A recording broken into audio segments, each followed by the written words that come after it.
nung narinig natin na parang sinasabi nila na nag-iingay tayo dahil doon sumakay tayo sa mga issue ng national issue ngayon, yung flood control.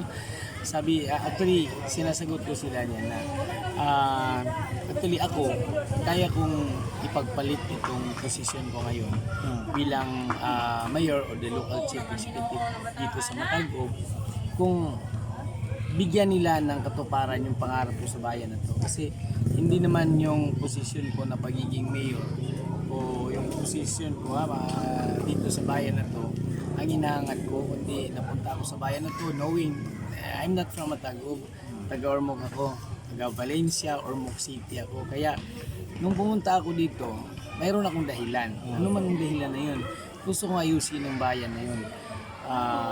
Ano yung aayusin? Tinitingnan ko kung ano ang pangangailangan ng tao. So, sinabi ko, challenge ko siya, mayroon akong demand sa kanya, magre-resign ako bilang municipal mayor ng Matagub kung ibibigay niya yung mga 5 demands ko sa kanya. So, isa na doon, una, yung road networks o farm to market road, access road dito sa buong bayan ng Matagub, connecting one barangay to another barangay. Tapos yung mga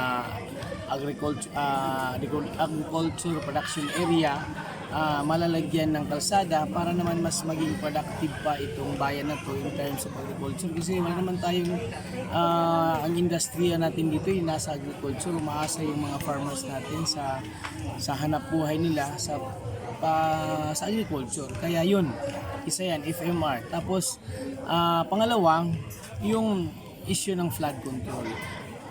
Dapat malagyan o magawan ng magandang plano o flood control projects, mitigation program, flood mitigation program ang bayan na to kasi laging 30 to 40% ng rice production area namin ay tinatamaan ng baha. Umuulan lang 2-3 oras na malakas tuloy-tuloy, wala na. May mga matatamaan na tayo na mga palayan at yung mga nasa dinadaanan ng malakas na tubig ay naglalagay pa sa alanganin dun sa mga pamilya na nakatira. So aayusin yung flooding issue ng buong bayan ng Matagub, hindi yung nagkakaroon ka ng flood control project kalat-kalat pa, so hindi mo masagot yung pangailangan patungkol doon sa pag-resolve ng problema sa baha dito sa Matagub. Kasi, tingnan mo ngayon, itong nangyari, may ginawa silang flood control project dyan sa Barangay Riverside, tapos mayroon na naman sa Barangay Santo Rosario, ang layo. Tapos, ang nilagyan pa ng proyekto na yan ay walang permanent waterways, so walang tubig talaga, walang sapa. Ang overflow lang ng rice field ang pumupunta doon pag umuulan at saka kaya nagkaroon ng baha minsan kasi pag umuulan. Pero wala talagang waterways na nandun. So, ang laki pa ng budget na yun, 96 million.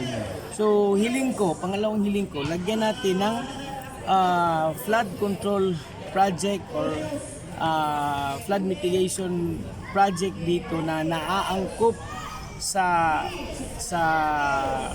gusto namin, yung talagang nakikita namin kung paano masolusyonan ang pagbabaha dito sa bayan ng Matagub.